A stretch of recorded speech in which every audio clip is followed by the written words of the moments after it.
ಹರೇ ಕೃಷ್ಣ. ನಮಸ್ಕಾರ, ಎಲ್ಲರಿಗೂ ಕೃಷ್ಣ ಮನೆಗೆ ಸ್ವಾಗತ. ನಾವಿವತ್ತು ಕೃಷ್ಣ ಮನದಲ್ಲಿ ಯಾವುದೇ ತರಹದ ಪಕ್ಷಿಗಳ ಬಗ್ಗೆ ಮಾತಾಡ್ತಿಲ್ಲ. ನಾವಿವತ್ತು ಮಾತಾಡ್ತಿರೋದು ಬಂದ್ಬಿಟ್ಟು ಟರ್ಟಲ್ಗಳ ಬಗ್ಗೆ. ಹಾಗೆ ನನ್ನ ಹತ್ರ ಇರೋ ಈ ಟರ್ಟಲ್ ಬಂದ್ಬಿಟ್ಟು ರೆಡ್ ಇಯರ್ ಸ್ಲೈಡರ್ ಟರ್ಟಲ್ ಅಂತಾರೆ.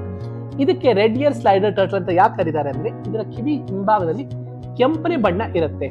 ಹಾಗೆ ಸಾಕಷ್ಟು ಜನ ತಿಳ್ಕೊಂಡಿರ್ತಾರೆ ಈ ಟರ್ಟಲ್ಗಳನ್ನ ನಾವು ಸಾಕ್ಬೋದಾ, ಇದು ಇಂಡಿಯಾದಲ್ಲಿ ಲೀಗಲ್ಲ. ಹೌದು, ನನ್ನ ಕೈಯಲ್ಲಿರೋ ಈ turtle red year slider turtle ಬಂದ್ಬಿಟ್ಟು ಇಂಡಿಯಾದಲ್ಲಿ ಲೀಗಲ್. ಹೌದು, ಯಾಕೆಂದ್ರೆ ಇದು ಅಮೆರಿಕಾ ದೇಶದ ನೇಟಿವ್ ಸ್ಪೀಶೀಸ್ ಆಗಿದೆ. ಇಂಡಿಯಾದಲ್ಲಿ ಸಾಕಷ್ಟು ಟರ್ಟಲ್ ಮತ್ತೆ ಟಾರ್ಟೈಸ್ ಗಳು ಬ್ಯಾನ್ ಆಗಿದೆ. ಉದಾಹರಣೆಗೆ ಸಾಫ್ಟ್ ಶೆಲ್ ಟರ್ಟಲ್ ಅಥವಾ ಸ್ಟಾರ್ ಟಾರ್ಟೈಸ್ ಅಂತಾರಲ್ಲ, ಇವೆಲ್ಲ ಬ್ಯಾನ್ ಆಗಿದೆ. ಇವುಗಳನ್ನ ಸಾಕಬಾರ್ದು.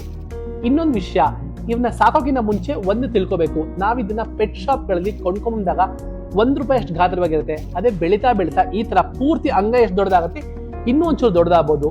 ಇವುಗಳ ಲೈಫ್ ಸ್ಪ್ಯಾನ್ ಬಂದ್ಬಿಟ್ಟು 40 ರಿಂದ 50 ವರ್ಷ ಬದುಕಿರುತ್ತೆ ಇವುಗಳು. ಸೊ ಇವು 40 ರಿಂದ 50 ವರ್ಷ ಬೆಳೆಯುತ್ತೆ ಅಂತಲ್ಲ, ಆಲ್ಮೋಸ್ಟ್ ಇಷ್ಟೆಲ್ಲ ಬೆಳೆಯುತ್ತೆ. ಸೊ ಇದನ್ನ ಸಾಕ್ಬೇಕಂದ್ರೆ ಪ್ರಾಪರ್ ಪ್ಲಾನಿಂಗ್ ಇರಬೇಕು. ಒಂದು at least 4 feet by 3 feet tank ಇರಬೇಕು. ಇದಕ್ಕೆ ಪ್ರಾಪರ್ ಸನ್ಲೈಟ್ ಇರಬೇಕು. ಸಾಕಷ್ಟು ಜನ ಏನ್ ತಪ್ಪು ಮಾಡ್ತಾರೆ, ಪೆಟ್ ಶಾಪ್ ಗಳಲ್ಲಿ ತಂದ್ಬಿಡ್ತಾರೆ, ಪ್ರೀತಿಯಿಂದ ಸಾಕ್ತೀನಿ ಅಂತ ಹೇಳ್ಬಿಟ್ಟು, ಈ ಪುಟ್ ಮೀನ್ಗಳ ತರ ಅಷ್ಟೇ ಇರುತ್ತೆ ಅಂತ ಹೇಳ್ಬಿಟ್ಟು. ಆದ್ರೆ ಇವುಗಳು ಬೆಳೆಯುತ್ತೆ. ಸೊ ಬೆಳೀತಾ ಬೆಳೀತಾ ಅವುಗಳ ಹತ್ರ ಪ್ರಾಪರ್ ಇನ್ಫ್ರಾಸ್ಟ್ರಕ್ಚರ್ ಇರಲ್ಲ ಅವ್ಗಳಿಗೆ ಸಾಕೋದಕ್ಕೆ. ಸೊ ತಗೊಂಡೋಗಿ ಈ ದೇವಸ್ಥಾನಗಳಲ್ಲಿ ಬಿಟ್ಬಿಡ್ತಾರೆ, ಬಾವಿಗಳು ಬಿಟ್ಬಿಡ್ತಾರೆ, ಇಲ್ಲ ತಗೊಂಡೋಗಿ ಕಾಡುಗಳು ಬಿಟ್ಬಿಡ್ತಾರೆ. ನೆನಪಿಟ್ಕೊಳ್ಳಿ, ಇವುಗಳಿಗೆ ಸರ್ವೈವಲ್ ರೇಟ್ ತುಂಬಾ ಕಮ್ಮಿ ವೈಲ್ಡ್ ನಲ್ಲಿ. ಯಾಕೆ ಅಂದ್ರೆ ಇವುಗಳು ಮೊಟ್ಟೆಯಿಂದ ಹ್ಯಾಚ್ ಆಗಿ ಬಂದಾಗಿದೆ. ಇವುಗಳಿಗೆ ನಾವುಗಳು ಫೀಡ್ ಕೊಟ್ಟು ಅಭ್ಯಾಸ. ಸೊ ನೀವು ಕಾಡಲ್ಲಿ ಬಿಟ್ಟಾಗ ಅವುಗಳಿಗೆ ಬದುಕಕ್ಕಾಗಲ್ಲ. ಬೇರೆ ಪ್ರೆಡೆಟರ್ಸ್ ಗಳಿಗೆ ಇವು ಬಲಿ ಆಗತ್ತೆ. ದಯವಿಟ್ಟು ಹಂಗ್ ಮಾಡ್ಬೇಡಿ. ಸಾಕು ಮುಂಚೆ ತಿಳ್ಕೊಂಡ್ ಮಾಡಿ. ಹಾಗೆ ಇದರಲ್ಲಿ ಸಾಕ್ಬೇಕಾದ್ರೆ ನೀವು ಇನ್ನೊಂದು ವಿಷಯ ತಿಳ್ಕೊಬೇಕು.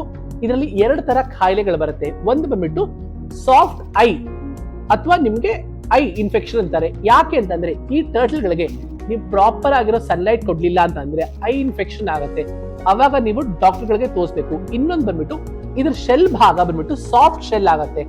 ಸಾಫ್ಟ್ ಶೆಲ್ ಏನಕ್ಕಾಗತ್ತಪ್ಪ ಅಂದ್ರೆ ಕ್ಯಾಲ್ಸಿಯಂ ಡೆಫಿಷಿಯನ್ಸಿ ಆದ್ರೆ ನಾವು ಮನೇಲಿ ಸಾಕಿದಾಗ ಇದಕ್ಕೆ ಎಲ್ಲಾ ತರದ ನ್ಯಾಚುರಲ್ ಫುಡ್ ನ ಕೊಡಕ್ಕಾಗಲ್ಲ. ಇದು ವೈಲ್ಡ್ ಅಲ್ಲಿ ಏನೇನ್ ತಿನ್ನುತ್ತೆ. ಹಾಗಾಗಿ ನಾವ್ ಏನ್ ಮಾಡ್ಬೇಕು ಅಂದ್ರೆ ಇದಕ್ಕೆ ಪೆಟ್ ಶಾಪ್ ಗಳಲ್ಲಿ ಕ್ಯಾಲ್ಸಿಯಂ ಬ್ಲಾಕ್ ಸಿಗುತ್ತೆ. ಇಲ್ಲ ಅಂದ್ರೆ ನಮ್ಮ ಪಕ್ಷಿಗಳಿಗೆ ಕೊಡ್ತೀವಲ್ಲ ಕ್ಯಾಲ್ಸಿಯಂ ಬ್ಲಾಕ್ಸ್, ಆ ಬ್ಲಾಕ್ ಕೊಟ್ಟಾಗ ಇದು ಕ್ಯಾಲ್ಸಿಯಂ ಡೆಫಿಷಿಯನ್ಸಿ ಕಮ್ಮಿ ಆಗುತ್ತೆ. ಹಾಗೆ ಇದ್ರ ಫುಡ್ ಬಗ್ಗೆ ಮಾತಾಡೋಣ. ಏನಂತಂದ್ರೆ ಇದಕ್ಕೆ ಹಲವಾರು ತರದ ಫುಡ್ಗಳು ಬರುತ್ತೆ. ಉದಾಹರಣೆಗೆ ಒಂದು ಟಾಯೋ ಕಂಪನಿ ಫುಡ್ ಇದೆ, ಟರ್ಟಲ್ ಫುಡ್ ಅಂತ ಹೇಳ್ಬಿಟ್ಟು. ನೀವು ಚೆಕ್ ಮಾಡ್ಬೋದು, ತುಂಬಾ ಕಂಪನಿಗಳಿದೆ, ಅದ್ರಲ್ಲಿ ಇದು ಒಂದು ಚೆನ್ನಾಗಿದೆ.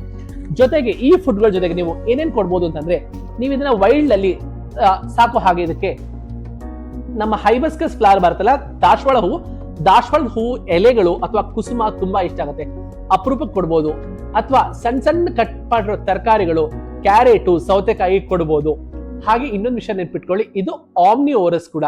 ಸೊ ಇದಕ್ಕೆ ಮೀನ್ಗಳನ್ನ ತಿನ್ನತ್ತೆ. ನಿಮ್ ಟ್ಯಾಂಕ್ ಅಲ್ಲಿ ಸಣ್ಣ ಮೀನ್ಗಳು ಬಿಟ್ಟಿದ್ರೆ ಅಥವಾ ನಿಮ್ ಪೆಟ್ ಶಾಪ್ ಗಳಲ್ಲಿ ಫೀಡಿಂಗ್ ಫಿಶ್ ಅಂತ ಸಿಗುತ್ತೆ, ಆ ಮೀನ್ಗಳನ್ನ ಹಾಕ್ಬೋದು, ತಿನ್ನತ್ತೆ.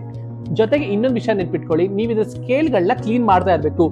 ಇದ್ರ ಮೇಲಿರೋ ಸ್ಕೇಲ್ಗಳು ಒಡೆದು ಹೋಗುತ್ತೆ. ಅವಾಗ ನೀವು ಈ ತರ ಒಂದು ಸಣ್ಣ ಬ್ರಷ್ ಇಟ್ಕೊಂಡು ಕ್ಲೀನ್ ಆಗಿ ಬ್ರಷ್ ಮಾಡಿ ಆಮೇಲೆ ಪಾಲಿಶು ಮಾಡ್ಬೋದು. ಇದಕ್ಕೂ ಮೆಡಿಸಿನ್ಸ್ ಇರುತ್ತೆ. ನೀವು ಮನೇಲಿ ಸಾಕಿದಾಗ ಇದಕ್ಕೆ ಎಲ್ಲಾ ತರದ ವಿಟಮಿನ್ಸ್ ಕೊಡಕ್ಕಾಗಲ್ಲ. ಸೊ ಹಾಗಾಗಿ ಇದಕ್ಕೂ ಮಲ್ಟಿ ವಿಟಮಿನ್ ಬರುತ್ತೆ, ಕ್ಯಾಲ್ಸಿಯಂ ಡ್ರಾಪ್ಸ್ ಬರುತ್ತೆ, ಶೆಲ್ ಶೈನಿಂಗ್ ಕೂಡ ಬರುತ್ತೆ. ಅದನ್ನು ಕೂಡ ಯೂಸ್ ಮಾಡಬಹುದು. ಅದನ್ನು ಕೂಡ ಹಾಕ್ತೀನಿ ಎಲ್ಲಿ ಸಿಗತ್ತೆ ಅಂತ ಹೇಳ್ಬಿಟ್ಟು. ಆಮೇಲೆ ಇನ್ನೊಂದು ವಿಷಯ ನೆನ್ಪಿಟ್ಕೊಳ್ಳಿ, ಈ ಟರ್ಟಲ್ಗಳನ್ನ ನೀವು ಮುಟ್ಟಿದಾಗ ಕ್ಲೀನಾಗಿ ಕೈ ತೊಳಿಬೇಕು. ಯಾಕೆಂದ್ರೆ ಮನೆಯಲ್ಲಿ ಸಣ್ಣ ಮಕ್ಳು ಇರ್ತಾರೆ, ಇಲ್ಲ ಬೇರೆ ಇರ್ತಾರೆ, ಅದರಿಂದ ಇನ್ಫೆಕ್ಷನ್ಗಳು ಹರಡ್ಬೋದು. ಇದರಲ್ಲಿ ಟರ್ಟಲ್ಗಳಿಂದ ಒಂದು ಬ್ಯಾಕ್ಟೀರಿಯಾ ಹರಡುತ್ತೆ. ಆ ಬ್ಯಾಕ್ಟೀರಿಯಾ ಹೆಸರು ಸ್ಯಾಲ್ಮನಿಯಾ ಬ್ಯಾಕ್ಟೀರಿಯಾ. ಆ ಬ್ಯಾಕ್ಟೀರಿಯಾದಿಂದ ಟೈಫಾಯ್ಡ್ ಆಗ್ಬೋದು. ಹಾಗಾಗಿ ನೀವು ಟರ್ಟಲ್ಗಳನ್ನ ಮುಟ್ಟಿದಾಗ ಕ್ಲೀನಾಗಿ ಕೈ ತೊಳ್ಕೊಳ್ಳಿ. ನಿಮಗೆ ಈ ವಿಡಿಯೋ ಇಷ್ಟ ಆಗಿದ್ರೆ ಲೈಕ್, ಕಮೆಂಟ್, ಶೇರ್ ಮಾಡಿ. ನಿಮಗೆ ಬೇರೆ ಪ್ರಾಣಿ ಪಕ್ಷಿಗಳ ಬಗ್ಗೆ ತಿಳ್ಕೊಬೇಕಂದ್ರೂ ಕೂಡ ಕಮೆಂಟ್ ಮಾಡಿ, ಅದನ್ನು ಮಾಡ್ತೀನಿ. ಹರೇ ಕೃಷ್ಣ.